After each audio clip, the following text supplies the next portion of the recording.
Билесизби, эгерде бүгүн сиздин туулган күнүңүз болсо, анда сиздин мурдаңкы туулган күнүңүздөн баштап жердин калкы болжолдуу 76 миллион адамга көбөйдү. Сүйүнчү, бул маалыматты укканча дүйнөдө дагы 5 найристе төрөлдү. Эми элестетиңиз, эгерде сиз төрөлбөсөңүз эмне болмок? Орто эсеп менен сиз жашай турган 70 жылда 2,6 миллион литр суу, анын ичинде 60 миң литрди ичүүгө, калганы 25 миң суу процедураларына кетмек. Суунун мындай өлчөмү олимпиадалык бассейнди 2 жолу толтура алат. 45 тонна тамак жейилбейт болчу. Бул 7,5 пилдин же 62 уйдун салмагына барабар. Сиз 550 миң жолу дем алып, 220 миллиондон ашык литр кычкылтекти коротуп, 11 миллион литр көмүр кычкыл газын чыгарбайт болчусуз. Аны кайра иштетүү үчүн 1 гектар токойго 150 жыл керек болот.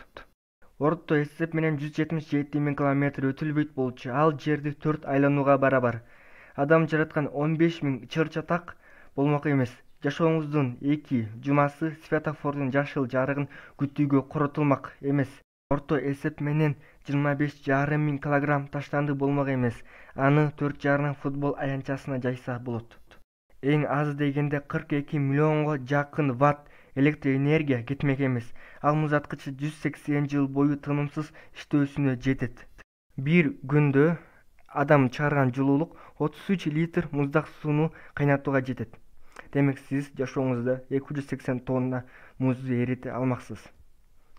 Демек, адам жердин глобалдык жылуулануусуна таасир берет.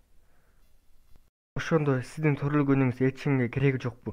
Албетте андай эмес. Эгерде сиз төрөлбөсөңүз, ата-энеңиз бактылуу болбойт болчу. Сиз орто эсеп менен 2,5 жолу сүйбөйт болчуңуз.